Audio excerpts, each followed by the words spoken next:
Hello, it's me, Jeff Africa. Jeff Africa's Last Dance. You know what we're doing here by now. Okay, we're getting to the heart, from the head to the heart. That's the travel we've been up to lately. Okay, we're not going to Sydney, Australia. We're not going to Europe, to Paris to see the Olympics. We're not going down to Rio de Janeiro.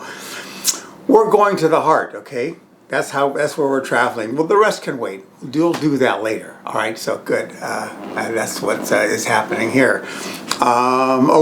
Sometimes we go through life and we blow it. Okay, we react. We catch ourselves reacting to certain situations. It happened to me the other day, and it was kind of a reaction of frustration and anger. I'm not going to explain what it is. It's not so important, but it's so important how we handle these things that we don't want to be any longer. You know, how we process them in a positive way, not to mistake them for us losing it and being our old selves, and we're not going to get away, from that, but being able to positively process these things that we come up short as we move through life, which are going to happen still. We're not perfect. As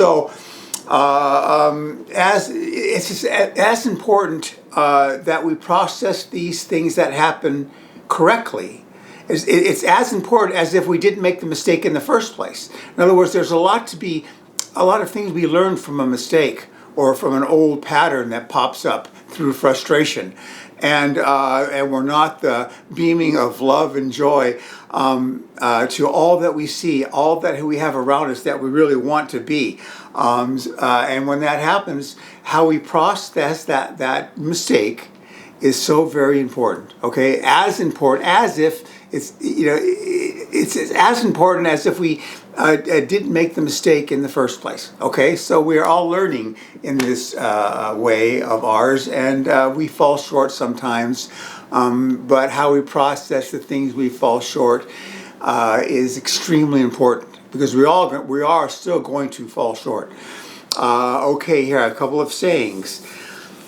By the way, this is a continuation of my message. I'm kind of putting together a message. What is my message? I'm a cosmic messenger. Jack Schwartz read my aura. The colors of my aura, by the way, are purple, violet, and gold. That's the colors of my aura.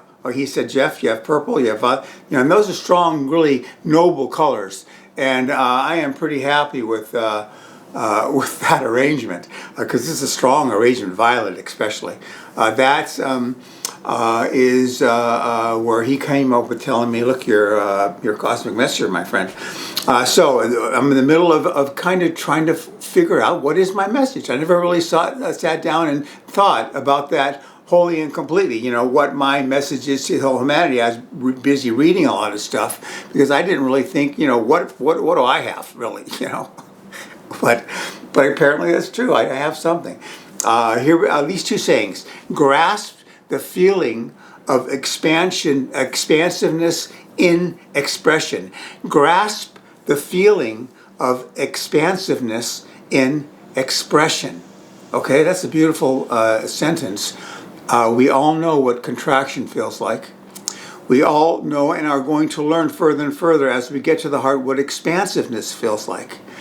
When we hit expansiveness, understand it as expansiveness. Grasp that feeling of expansiveness in expression. You say to yourself, okay, I'm expressing expansiveness right now. I like this feeling. It's going to be a better feeling than contractedness, okay? When we are younger, it's a combination of both. But as we get more into a human being, we want to have more expansive moments than contracted moments. You're going to know and get familiar with what expansiveness in expression feels like. Go forward in expansive experimentation. Go forward in life with an expansive experimentation. Okay?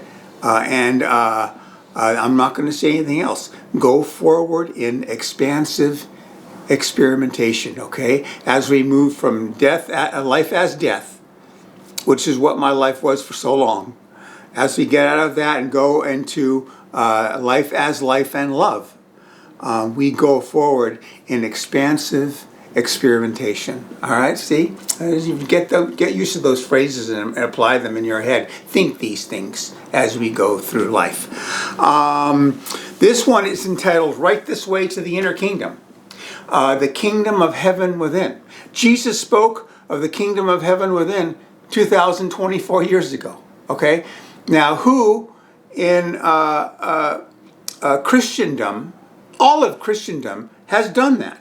Who has reached, unlocked the door of the inner kingdom? An ascended master group, I read a month ago, commented that the most pleasurable thing you can do in a human body is to open the door to the inner kingdom, what Jesus referred to as the inner kingdom. Okay, the most pleasurable thing you can do in the human body, way more pleasurable than sex. 1,000 times more pleasurable than the sexual orgasm. Better yet, the sexual ecstasy. An orgasm is a bodily sexual ecstasy, really. And there's an ecstasy of opening the door to the inner kingdom, which is 1,000 times more pleasurable. So, I'm in. We should all be in. But where that has gotten lost somewhere along the way. Like I say, what Christian have you run into lately that said, "Yeah, I just opened the door to the inner kingdom. I'm good." You know what I mean? No, it has gotten lost in the shuffle. What pope has, what minister has, what priest has, what pastor has, what Anglican bishop has, or whatever. Who has done that? Nobody. In India, they have done. They don't call it that, but there are those in India that have opened that door to the inner kingdom. But they call it something different. That is something really to consider. Why has that gotten lost? They in the Bible, you hear, here are the keys to the inner kingdom. I heard that phrase, and I haven't read the Bible. I don't intend on reading it, but there is that phrase. But I don't know of anywhere in the Bible where he explains exactly how to open the door to the inner kingdom. It's just something that he states. As we consider that, as we consider opening the door to the inner kingdom, we go ahead and express that the world of spirit is more important than the world of matter. The last video, when I was saying doing this is more important than being this, another way of putting that is the world of matter is more important than the world of the spirit. As we proclaim that we wish to now get to the inner kingdom, that is reversing that. That's saying, look, at the world of spirit is way more important, and it is true. And like the ascended masters have said, the epitome, the ultimate, is opening that door to the inner kingdom. Okay, but that has gotten lost in Christendom somewhere along the way. He had Jesus' suggestions of behaviors and attitudes, which he teaches. Fine. He would seem to intimate that if you go along this path I'm trying to tell you of these adjustments in behaviors and these adjustments in attitudes, that's eventually going to open the door to the inner kingdom. But then why hasn't it? The good thing about, look at one thing we know for sure, one thing I can state for absolute certainty on this mysterious inner kingdom. The way to the inner kingdom is the way of the heart. Okay, the way of the inner kingdom is to drop out of the head down into the heart and beginning to live and express through that heart chakra and drinketh life in from that heart chakra, the texture and the lushness and the luxuriousness of the moment through that heart chakra. That is the way to the inner kingdom. But that's what I am promoting. That's what I'm going to do right in front of you. But that's not all the way to the inner kingdom, but that is definitely a very, very strong step toward opening that door to the inner kingdom. So Jesus would suggest that doing these things that I'm telling you to do will get you to the inner kingdom. But then, it hasn't really taken hold. No one really has taken that seriously. One thing we have to keep in mind is the energies and frequencies around Earth right now are vastly superior and vastly more conducive of getting that door to the inner kingdom open than they were 2,000 years ago, especially. It was a dark, dark time back then. I've kind of gotten a hint of how dark it was back then. It was like, but even like 1940, not only 2,000 years ago, but 1940, 1950, it was a darker, more lackluster energetic environment and frequency environment, even back then, not even 100 years ago, let alone 1910, 1920. Than it is today. So something like this, we all have to start reconsidering what it means to open the door to the inner kingdom. It's much more possible now with these energies and frequencies that we have around Earth right now, pouring in from the galactic center. We're entering, Earth is entering the photon belt, and we're getting direct, powerful energies from Alcyon, the central sun of this galaxy, that has information and codes and frequencies that are conducive to opening this door to the inner kingdom. All right? And this we have to we have to rethink. Okay? We have to refocus. What is it when they say the inner kingdom? What does it mean? Okay, and one thing we can say for sure is the way to the inner kingdom is the way of the heart. Okay, that's why I am focused on what I am focused on right now. And you're going to see me get to be a heart-centered being, living that heart. And I'm not really right now, but I'm getting closer, and you're going to see me transform as a new being with that dedication of mine of getting that done. Okay, so it seemed to me also raising your own frequency, getting to that heart, and opening that inner kingdom. You don't have to constantly be referring to what Jesus said. Okay, now Jesus said, okay, we have to do this. Okay, so okay, we're going to have to do that. Okay, now Jesus said that we mustn't do that. Okay, then we mustn't do that. Jesus said, okay, we're going to have to, include this, and when Jesus said, and then Jesus said, if we, it's a second way of going. It's okay for a beginner. But as we raise our own frequency, as we raise our own vibrations, we don't have to refer to what Jesus said anymore. We become the Christ consciousness. All right? So we don't have to refer back to and keep looking at something outside ourselves telling us what we should and shouldn't do. Okay? Which is my preferred way, and it should be all of our preferred way of knowing, having come to that inner knowingness that the heart center is going to provide to us, and especially opening that door to the inner kingdom, the knowingness, we're going to know for ourselves what to do and what not to do. When we come across situations, our intuitive guidance is going to let us know. Stay away from that, or, step toward this. And that's vastly superior than constantly having to, and the Bible says we have to, not where we want to go, not where we want to go. That's, then who's going to be the interpreter? And that leads to things that we don't really want, but Jesus said you can't do that, that whole thing.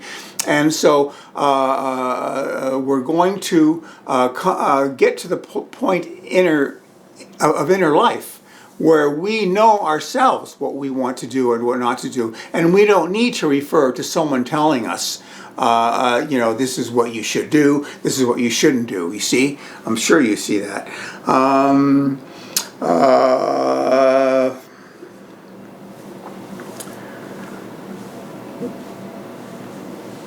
So that's it. Raising our old vibration, our old frequencies is the way to the inner kingdom. And we're going to hit on this more. Okay, exactly what is and how do we get to the inner kingdom, opening that door. And That is like the ultimate, okay, one of the ultimate things we can do in a human body. And we must reinvigorate what that means right now at this time, 2024, because the vibrational frequencies and energies, light codes are all conducive to us being able to do that now when it would seem much more difficult to do in the past. All right? When we think of these types of advances, okay, in beingness, and that's why I'm telling you beingness is way more important than doing this, is we're not going to have laws. The liberal solution really is to write ever more and more laws governing behavior so we can have a good society. Okay, because we've written enough laws, and gotten enough people's faces. This is what sort of the cancel culture thing is all about. You know what I mean? Which is no more than a fascism, intellectual fascism, an inquisition of form. It's a wrong approach. Sure, we don't want to have certain things happen, but this whole movement of cancel culture is the wrong approach, the wrong way to go about it. That's why it's such a turnoff to those of us who know better. The much better way of doing that is advances in beingness. And the good society is a society of less and less and less laws, not more and more laws piled on top of one another. Blah, blah, blah, blah, blah. What they're doing in England now, I'm getting a whiff of, is they're having people comb the internet if you say the wrong thing. And admittedly, it is the wrong, if you want to incite racial this or that, they'll arrest you.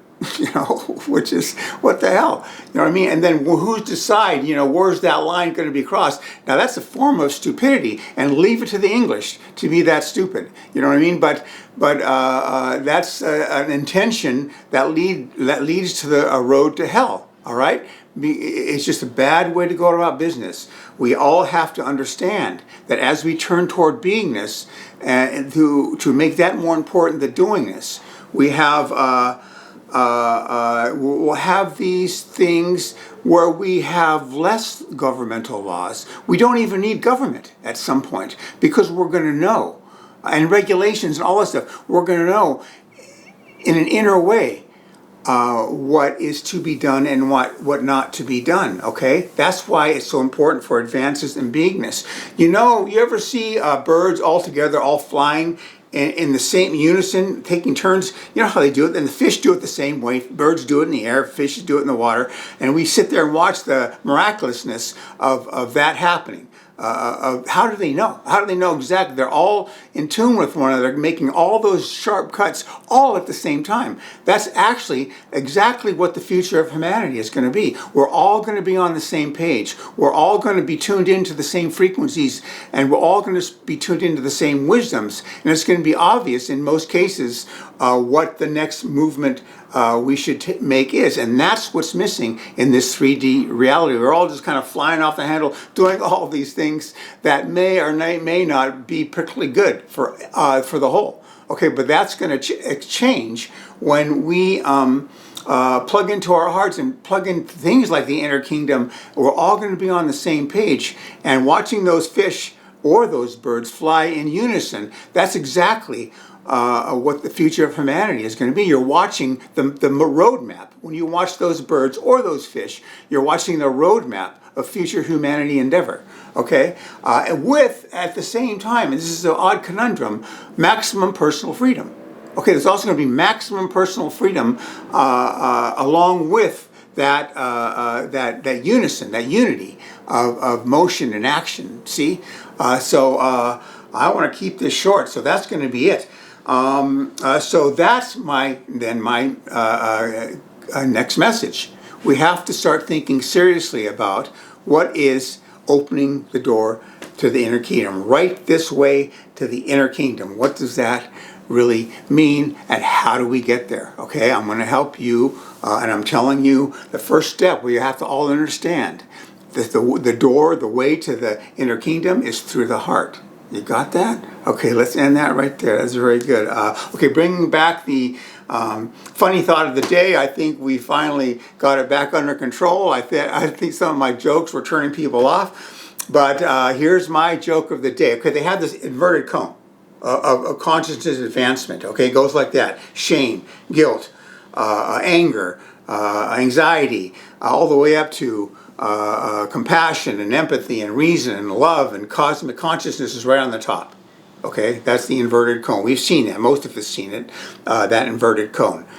But I feel as though they've left out one level of personal advancement. Somewhere in between reason and love is permanently stoned. Okay, the permanently stoned level of consciousness attainment. Okay, that's because I've said that many a time in taking a little hit of a right kind of pot in nature, going, why couldn't I be permanently so? Why couldn't I be permanently this way? Because it does open up avenues and awarenesses that you don't normally have. I think most of us realize that. And I'm thinking, why couldn't I be permanently this way? I've turned my head up to God in more than one occasion and said, God, look at the avenues and the perceptions I'm having right now are not a luxury, okay? They're a necessity, okay? And that's how I've always felt. So, but then, it becomes a bad habit. It really does. It did with me, I'm being honest. And I haven't smoked any for quite a while. Because I want to get, like I said, I don't want part-time things anymore. I want things full-time. And that's what I'm shooting for, and I am, and it's not such a great thing, smoking things. Lighting them up and inhaling the smoke is a gross act, in a way. That's what's missing in that inverted cone. The level of permanently stoned, consciousness attainment, which is what we're all striving for, to become permanently stoned. Thank you. That's good stuff. Thank you so very much. Jeff Africa, citizen of Earth, loyal patriot of the United States of America, and I stand unafraid. This is going to be very, very important here, coming up here in the not too distant future. I stand unafraid. And these four, Paramahansa Yogananda, Jessup Ben Joseph, Mother Earth, Divine Mother, are the four I've chosen. Mary and Mary Magdalene also, Mother Mary, they're here too. Ever nudging me on my shoulders, in my heart, ever nudging me to get this job done for all of you. So I have something to share with you, a beingness, expression of an illumined being that is really the ultimate. Walking around expression of God, expressing love and generosity and joy and authenticity, tenderness, and humility, the great powerful humility to all that I know, all that I see. And that is what I am going to do. And these people that I've chosen, these four, these six, are going to make sure I get this done. Okay, I love them and they love me. I'm not doing this by myself. I don't even want to do this by myself. I want this to be a community effort, getting this done. I want everybody in on this, okay? And that's a good attitude to have. Thank you. Love you so.